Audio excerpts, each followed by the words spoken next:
আসসালামু আলাইকুম এভরিওয়ান, সবাই কেমন আছেন? আশা করি সবাই খুব ভালো আছেন। আজকে বানিয়েছি চিকেন মোমো। অনেকে চিকেন মোমো বানাতে পারে না, কারণ তাদের পারফেক্টভাবে হয় না।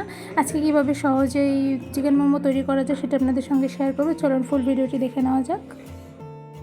আমি নিয়ে নিয়েছি চিকেনের ব্রেস্টের পিস। আমি ব্রেস্টের পিসগুলো সুন্দরভাবে ছোট ছোট করে কেটে নিয়েছি। আপনারা দেখতেই পাচ্ছেন অ্যাকচুয়ালি কতটুকু সাইজ করে আমি কেটে নিয়েছি। আমি কিন্তু ব্রেস্টের পিসগুলো ধুয়ে তারপরে ছোটো টুকরো করে কেটে নিয়েছি। এখন দিয়ে দেবো কাঁচামরিচ, যতটুকু ঝাল খাবেন ঠিক সেই পরিমাণে দিয়ে দিবেন। এখন দিয়ে দেবো রসুন। আমি এখানে কয়েক পিস রসুন নিয়ে নিয়েছি। এখন আমি সবগুলো ইনগ্রিডিয়েন্টস সুন্দরভাবে ব্যালেন্স করে নিব। এই তো আমি ভালোভাবে ব্যালেন্স করে নিয়েছি। এখন দিয়ে দিলাম 1 চামচ পেঁয়াজ বাটা, দিয়ে দিলাম স্বাদ অনুযায়ী লবণ। এখানে আমি লবণ 1 চামচ দিয়ে দিয়েছি। এখন দিয়ে দিলাম গোলমরিচের গুঁড়া। আমি গোলমরিচের গুঁড়াও 1 চামচ দিয়ে দিলাম।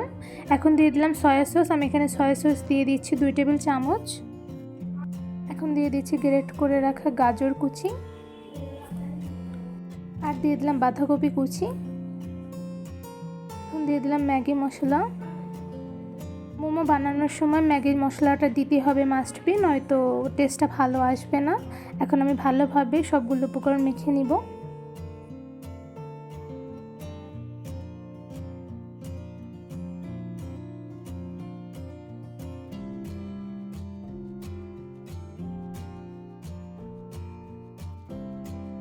আমার ভালোভাবে মেখে নেওয়া শেষ। এখন দিয়ে দিলাম পরিমাণ অনুযায়ী গরম তেল। এখন আমি ভালোভাবে মেখে নিব। চিকেন মোমো বানানোর সময় চিকেনের এই পুরের মধ্যে যদি গরম তেল দেওয়া হয় তাহলে চিকেনের পুরটা কাঁচা থাকে না, সেক্ষেত্রে খেতে খুব সুস্বাদু হয়ে থাকে। বাট যাদের ভালো না লাগে তারা অবশ্যই এটা স্কিপ করতে পারেন, কারণ এটা যে দিতে হবে এমন কোনো কথা নেই। আমার ভালো লাগে, দ্যাটস ওয়াই আমি দিয়ে দিয়েছি।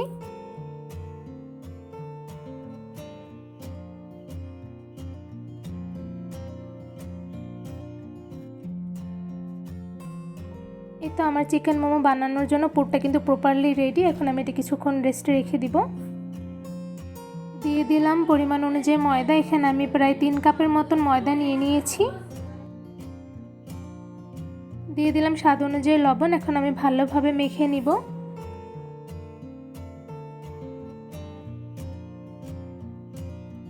এখন দিয়ে দিলাম অল্প পরিমাণ অনুযায়ী পানি। আমি এখানে অল্প অল্প করে পানি দিয়ে একটি ডো তৈরি করে নিব।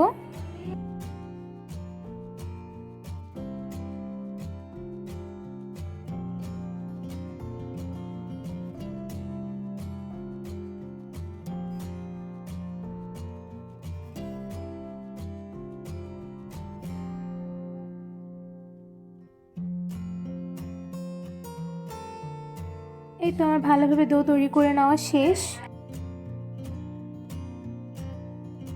আমি ছোট একটু লিচি কেটে নিয়েছি। এখন আমি হাতের সাহায্যে রাউন্ড করে নিব।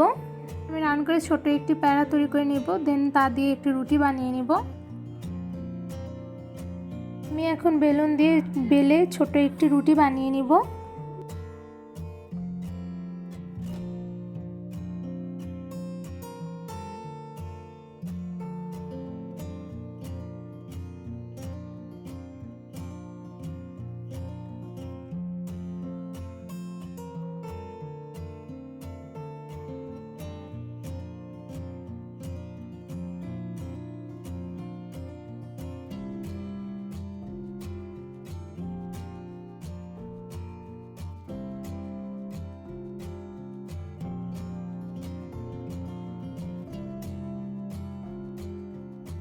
আমার রুটি বানিয়ে নেওয়া শেষ। এখন আমি ছোট একটি বাটির সাহায্যে ছোট রুটি শেপে একটি রুটি কেটে নিব। দেখতেই পাচ্ছেন আমি ছোট একটি রুটি শেপে কেটে নিয়েছি। এখন আমি এই রুটি দিয়ে বানাবো মোমো। এখন এই ছোট রুটির মধ্যে দিয়ে দিলাম সেই মোমোর পুরটি।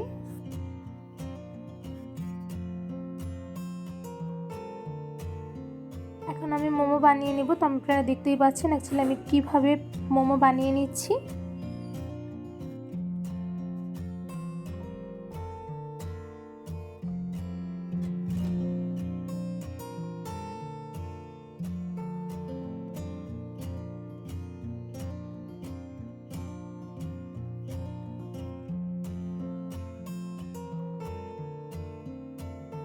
এই তো আমি কিন্তু একটি মোমো তৈরি করে ফেলেছি, আপনারা দেখতেই পাচ্ছেন অ্যাকচুয়ালি আমি কীভাবে তৈরি করে ফেলেছি। তো তৈরি করে ফেললাম মোমো।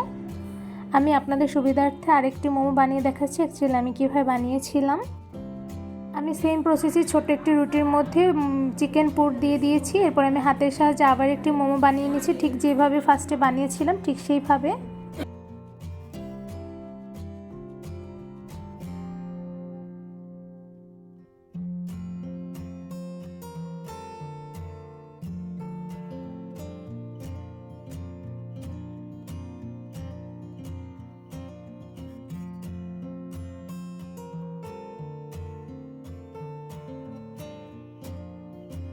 এই তো সেমভাবে আমার আরেকটি মোমো বানিয়ে নেওয়া শেষ, দেখতেই পাচ্ছেন আমি কীভাবে বানিয়ে নিয়েছি। এখন আমি মোমোগুলো ভালোভাবে সবগুলো দিয়ে দিয়েছি, আর সবগুলো মোমো আমি এখন ভালোভাবে সেদ্ধ করে নিব। তো আমি এখানে একটি ঢাকনার সাহায্যে ঢেকে দিচ্ছি আর ওয়েট করব 10 থেকে 15 মিনিট পর্যন্ত। এই তো আমার মোমোগুলো কিন্তু হয়ে গিয়েছে, আপনারা দেখতেই পাচ্ছেন, আর মোমোগুলো কিন্তু প্রপারভাবে সেদ্ধ হয়ে গিয়েছে। এখন কিন্তু মোমোগুলো খাওয়ার জন্য একদমই রেডি। এই তো তৈরি করে ফেললাম খুব অল্প সময় পারফেক্ট মোমো। আমি কীভাবে মোমো বানিয়ে নিয়েছি তা তো আপনারা দেখতেই পাচ্ছেন, খুব অল্প সময় কিন্তু আমি তৈরি করে ফেলেছি। আমি একটি মোমো আপনাদের দেখাচ্ছি, দেখতেই পাচ্ছেন যে মোমোটা কিন্তু প্রপারভাবে সেদ্ধ হয়ে গিয়েছে। আমি মোমোটা একটু ভেঙে দেখাচ্ছি অ্যাকচুয়ালি ভিতরে কেমন হয়েছে। এই তো দেখতেই পাচ্ছেন ভিতরে কিন্তু প্রপারভাবে কুকড হয়ে গিয়েছে। আমার এই চিকেন মোমো রেসিপিটি কেমন লেগেছে অবশ্যই আমাকে কমেন্ট করে জানাবেন। ভিডিওটি ভালো লাগলে অবশ্যই আমার চ্যানেলটি সাবস্ক্রাইব করে দেবেন, লাইক কমেন্ট শেয়ার করতে একদমই ভুলবেন না। আজকে এই পর্যন্তই, দেখা হবে অন্য কোনো ভিডিওর মাধ্যমে। সবাই সুস্থ থাকবেন, ভালো থাকবেন, আল্লাহ হাফিজ।